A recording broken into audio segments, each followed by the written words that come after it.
Alright guys, so today's video is going to be on airsoft school. There's either two reasons why you're here. One, you're curious on how airsoft school is, or two, you're curious and you're about to go to airsoft school. So I'm going to talk about it from a cadet's perspective because I am a cadet. So I'm going to talk about first the minimum entry requirements to get into airsoft school as a cadet. So when it comes to the minimum requirements, you need to be a completion cadet of your MS2 year. You need to make sure that you can pass the APFT. A bottom line standard when it comes to that APFT, you want to make sure that you can get a 270 or above, so you can pass everything when it comes to the rucks, running, and then the O course. You also want to make sure that you have done an APFT within 18 months, and then that you have an instructor nomination, so cadre, PMS, SMS, anybody of that nature that can approve you. So now I'm going to jump in to how airsoft school was, and then also how I worked up and trained for airsoft school. So before airsoft school, PT score was around 280, 290, but I was nervous like most people that are about to go to airsoft school. So I make sure that I trained for about 2 months, strictly running, functional training. So doing things like Murphs, pull-ups, push-ups, sit-ups, anything of that nature, just making sure that you're comfortable with moving your own body weight. And then also another minimum qualification, you need to at least be able to do 6 pull-ups. So that's basically how I worked up, was just functional training, body weight training, making sure that I was running and that I was comfortable, and my feet were also comfortable as well and pretty hard and callous so I can ruck. So let's talk about what airsoft school was, how it was, and then also the phases of airsoft school. So first, when it comes to airsoft school, there's going to be 3 phases. So the airsoft phase, the sling load phase, and the rappel phase. You also have 0 day, but until you pass 0 day, you're not an airsoft school student. So 0 day, basically what that's going to entail, you're going to go against the O course. Now for me personally, the O course is something that I was worried about because I cannot climb a rope. I basically had to use all my upper body strength to get over the tough one, and then do everything else on the O course.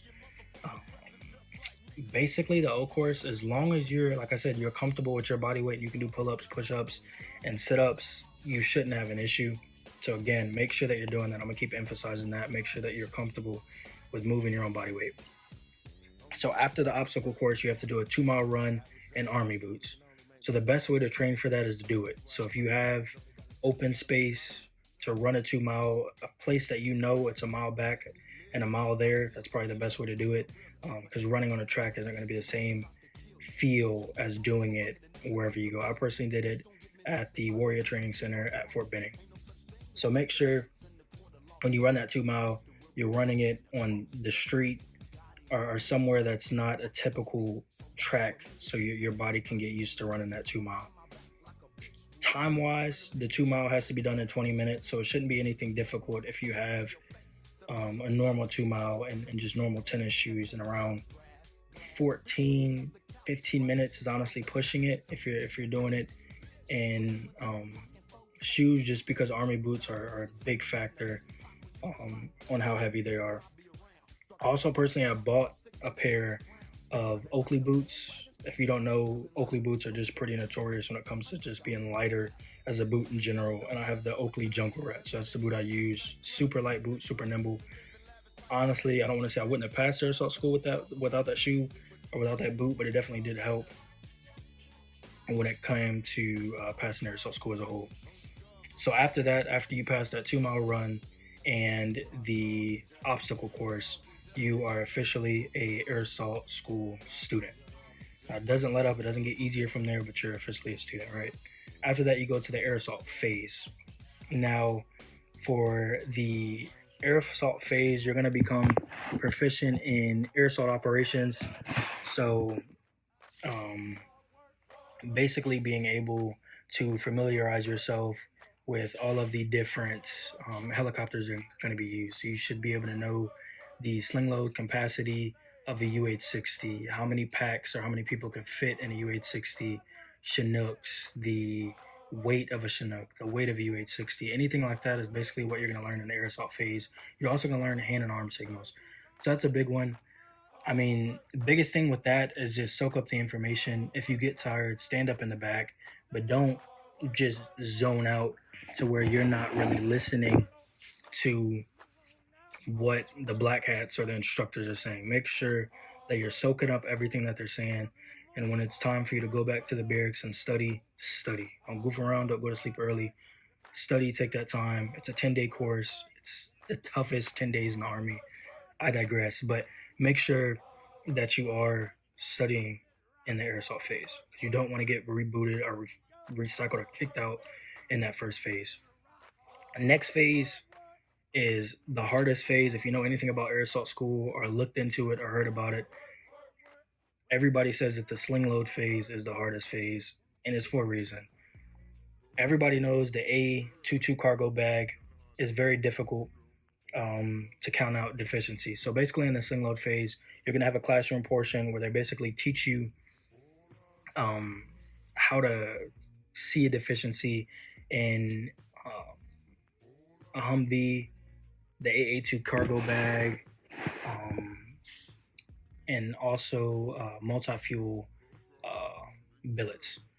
So you want to make sure that you understand this by memory, because if you don't understand this by memory, it's going to be very difficult to you. So you want to make sure that you study, and it's almost second nature for you to just be able to look at something and say deficiency and be comfortable with that. So this is the most difficult phase, is the sling load phase. So make sure that you are comfortable. Study your air assault handbook when you get back to the barracks. Find a partner. That was a big thing for me. I think I had a group of 3. We sat in the barracks and we kind of tested each other. Honestly, about 2 or 4 hours. If you have any questions, ask the black hats. They might say there's no dumb questions, and there isn't any dumb questions. If you feel like you want to ask them something to get a better understanding on how to see a deficiency or a gig or anything of that nature, ask. Now, if you make it past this phase, to me personally, it was smooth sailing because everybody was so nervous about that. And I think honestly, with our class, we lost about 20 to 30% of people. So that was pretty much the failure rate when it came to the second phase and the sling load phase. So third phase is going to be the rappel phase. So this is the final phase. And this is where you will receive instruction on basic rappelling, and you'll also receive instruction on additional ground training. Now, after you watch a demonstration of how to rappel on the rappel tower, it'll be your turn to rappel. Now, for me personally, I'm not a big fan of heights. I went to air assault school because I earned it as a cadet, so of course I'm going to go. I'm not going to decline it. But I didn't like heights. So it's something looking over that rappel tower that would honestly make me nervous. But once you get down and you fully commit, you're going to hear a lot of people say commit, commit, commit. The black hats are basically your instructors, and they're going to say commit. So make sure that you commit. When you go down there, for me, it was right hand, break hand, left hand was my, I can't think right now, left hand was my hand that was in the swell of my back, right? So you want to make sure that you tug that hand back and you look down at the ground. I know it can be scary for people that are afraid of heights or don't want to look down. Look down. If you look completely down, it'll make it a lot easier going down, and it'll make it a lot smoother. So on that 50-foot tower, I think you have the different hookups that you're going to be on. So when I say hookups, I mean the load that you're going to be on. So the Hollywood phase, there's also full battle rattle as well. So Hollywood is super easy. That's just you going down there, super fun. And then you also will go with your Ruck and a dummy rifle. Now that's a little bit harder because it's hard to get your hand in the swell of your back. So again, just make sure you're comfortable. When it comes to the rate of people that failed at this phase, it was very low. Because once you got to this phase, you were just ready to go home. So you didn't want to not fail. So after that, the culminating event, and that is going to be the 100-foot rappel. And that's from an Army helicopter. That's from a U-860, so a Black Hawk. If you've ever seen Black Hawk Down, watch that movie. It'll get you fired up before you go to air assault school, right? So out of this, for us, we thought it was going to rain. It didn't rain, so we were luckily able to get in that U-860. So we got in it. For me personally, I banged up my hand because I didn't commit. Same thing that I'm telling y'all to do, I didn't do. So again, make sure you commit. So I didn't commit, and I hit my hand against the bottom of the UH60, and then from there I realized, okay, I just need to commit. I'm already here. I might as well just go down. So I committed, and then from there it was smooth sailing. I think I braked 3 times, and then from there it was too easy. I hit the ground and was like, man, can I do that again? And was super adrenaline filled. Was happy, and after that, you pretty much earn your wings in that sense. Because I don't remember if the 12 mile was before or after um, that 100-foot rappel. It is. So it's after. Thinking about it, it was on graduation day. So you have graduation day. You're gonna have your 30-pound ruck.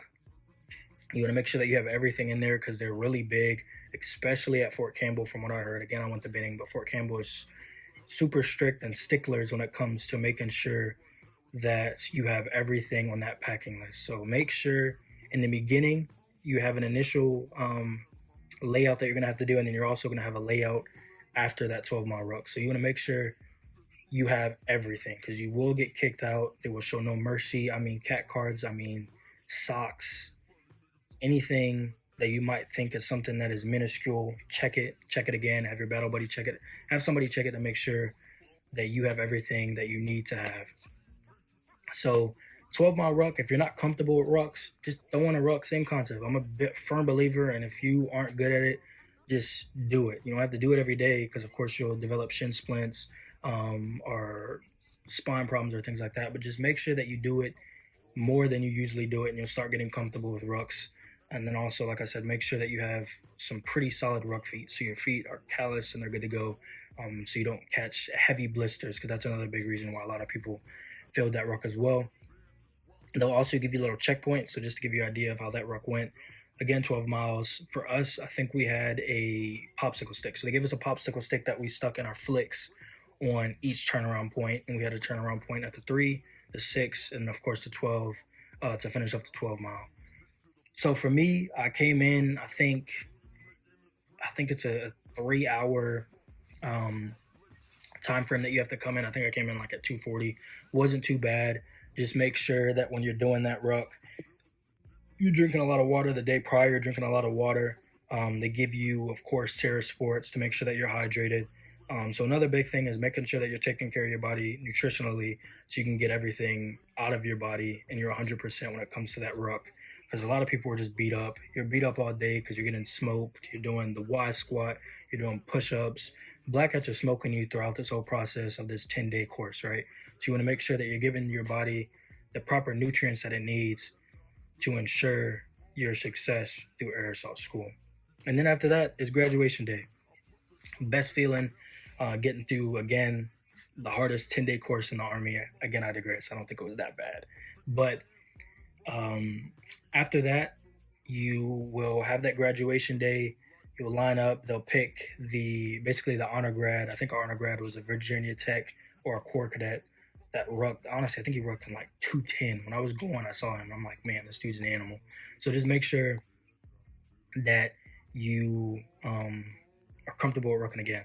But graduation day. So for graduation day, you have your air assault wings that you got from that 12-mile ruck.